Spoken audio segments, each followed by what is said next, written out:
Bonjour à toutes et à tous et merci de nous préférer sur Bénin Business 24. Voici le sommaire de cette édition. Considéré comme une violation des droits humains des femmes et des filles, notamment de leur droit à la santé, à la sécurité et à l'intégrité physique, les mutilations génitales féminines sont des pratiques aux conséquences mortelles dénoncées ce 6 février. Et vous le constatez peut-être déjà dans les rayons pharmaceutiques, certains médicaments traditionnels font aujourd'hui objet de prescription médicale et donc officiellement commercialisés. Qu'en est-il réellement? Explication à suivre. Et puis les scientifiques appellent à agir et à protéger les zones humides, l'un des écosystèmes les plus fragiles et les plus précieux au monde. Pourquoi? Les détails dans un instant. Merci de nous préférer sur Bénin Business 24. Bien que de nombreux pays l'aient radicalement interdite, les mutilations génitales féminines persistent dans certains endroits où elles représentent encore aujourd'hui un rituel lié à des facteurs culturels, religieux et sociaux des communautés.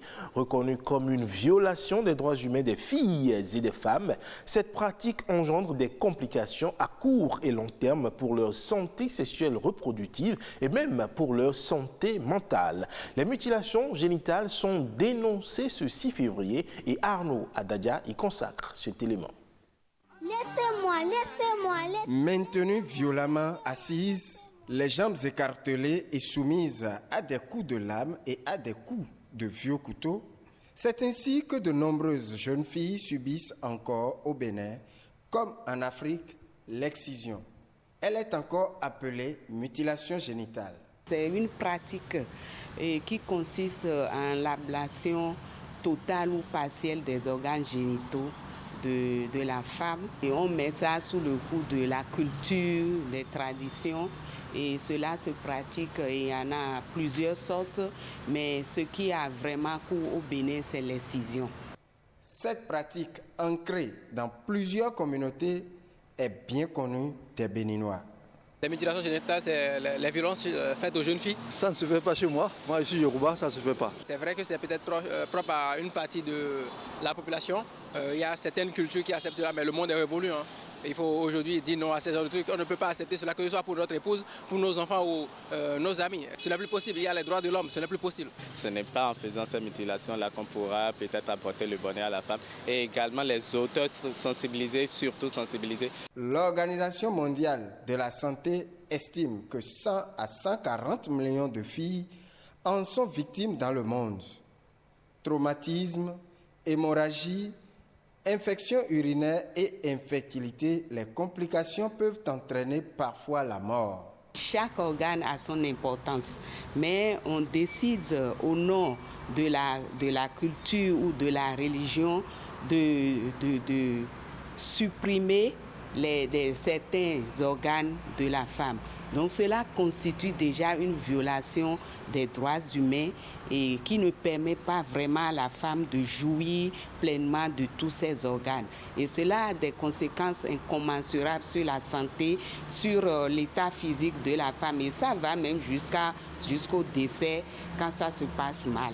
Et pourtant, des dispositions juridiques existent. La loi 2003, en son article 3, a défini le phénomène. Il y avait aussi la loi sur les violences faites aux femmes qui a également défini le phénomène. Mais aujourd'hui, nous avons la loi du 21 décembre là, sur les infractions commises pour raison de sexe qui prévoit des dispositions, notamment des sanctions qui vont de 6 mois à 3 ans et avec paiement d'amende qui va jusqu'à 3 millions. Lorsqu'il s'agit de la pratique sur mineurs, la loi est encore corsée. Là-dessus, autorités locales, leaders d'opinion et chefs religieux sont donc invités à s'investir davantage pour mettre fin à cette violation des droits des femmes et des filles. Et selon l'Organisation mondiale de la santé, le recours à la médecine traditionnelle pourrait faciliter la fourniture de soins de santé aux populations. Au Bénin d'ailleurs, certaines pharmacies commencent déjà à commercialiser des produits issus de cette médecine, bien que des questions subsistent quant à leur homologation et à leur efficacité. Explication ici avec un docteur en pharmacie, Aristide Akoan. Les médicaments traditionnels présents dans les pharmacies s'appellent plutôt sous l'appellation les médicaments traditionnels améliorés. Et ces médicaments traditionnels ne peuvent pas se retrouver en pharmacie s'ils n'ont pas une autorisation de mise sur le marché béninois. Du coup, l'État a allégé un peu l'autorisation de mise sur le marché pour ces médicaments et on appelle autorisation allégée de mise sur le marché. Et c'est tous les médicaments traditionnels normalement se retrouvant en pharmacie doivent avoir cette autorisation de mise sur le marché de part du ministère de la Santé du Bénin.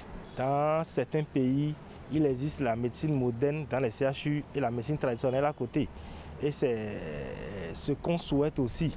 C'est une complémentarité, les médicaments traditionnels améliorés et les médicaments dits de spécialité ou les médicaments modernes.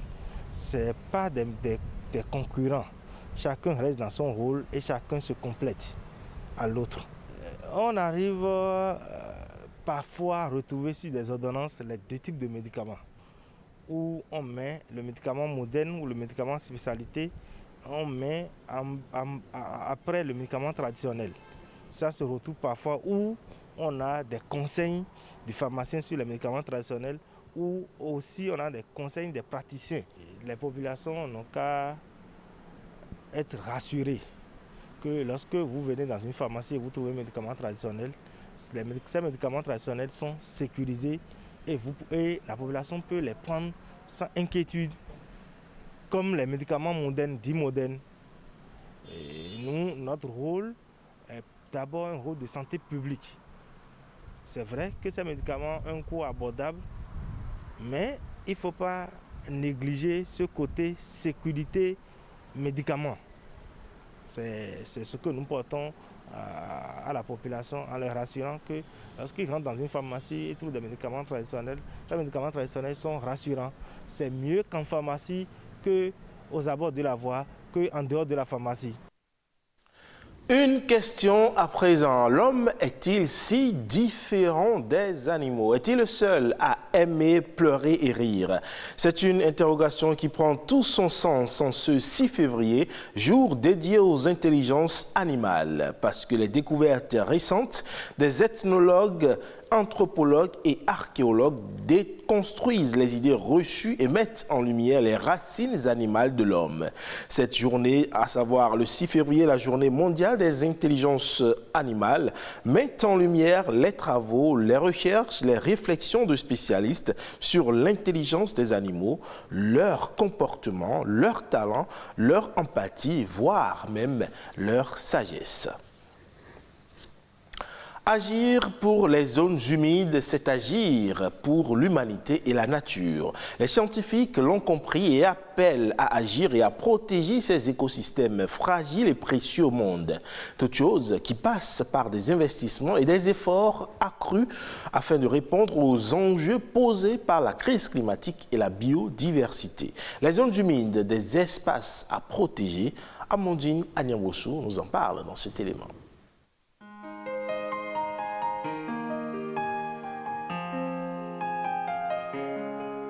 Une zone humide est un terrain gorgé d'eau de façon permanente ou temporaire.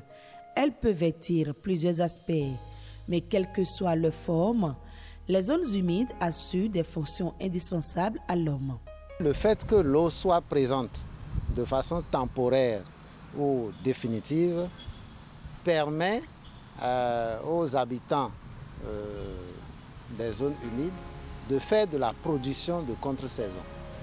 La production végétale, la production animale, fait l'élevage de volailles, l'élevage de porcins, la production de poissons, la pisciculture par exemple.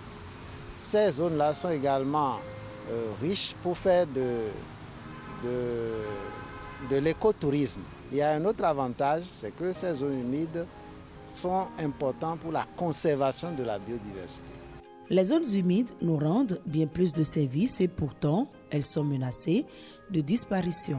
Au Bénin, il faut dire que beaucoup de choses sont faites pour d'abord recenser les zones humides et tout est fait pour faire en sorte que ces zones humides ne soient plus des zones d'agression anthropique. La coupe de bois, les feux de brousse, la pêche illégale, la pêche non conventionnée. Ces écosystèmes sont aussi sujets aux effets des changements climatiques. Vous savez, pour qu'une zone humide continue d'être appelée zone humide, il faut de l'eau. Mais aujourd'hui, le régime pluviométrique n'est plus maîtrisé. Le volume d'eau qui tombe chaque année n'est plus stable. Et ces variations soumettent les espèces qui y vivent à des efforts d'adaptation. Donc, à des moments donnés, si l'espèce ne peut plus s'adapter, elle sera menacée de disparition.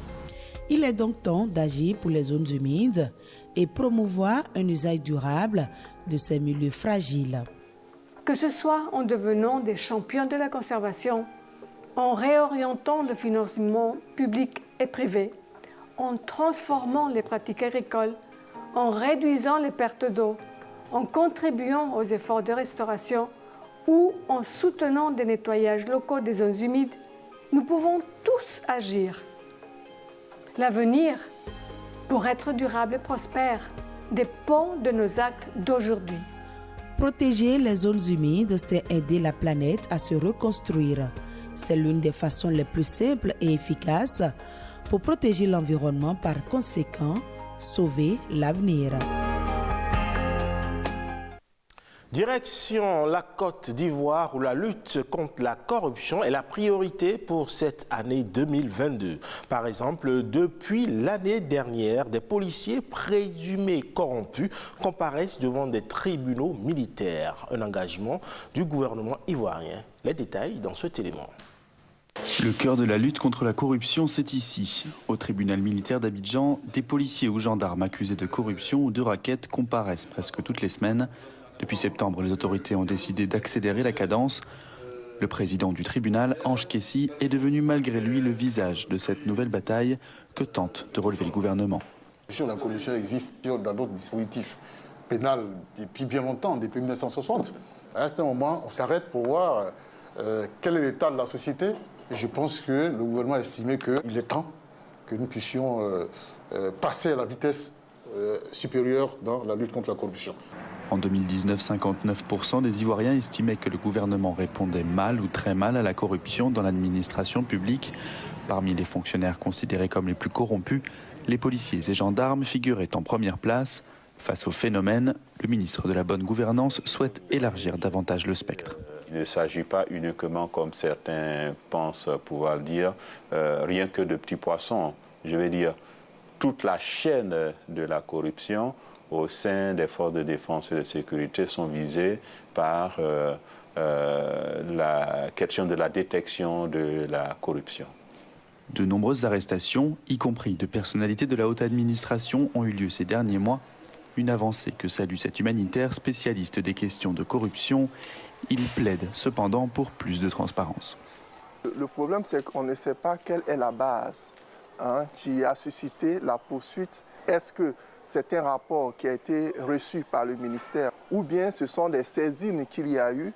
Et c'est important, pourquoi? Parce que ça permet à l'opinion publique de savoir que ce n'est pas vraiment une intention du gouvernement, par exemple, de nuire à des personnes en fonction de leur appartenance politique.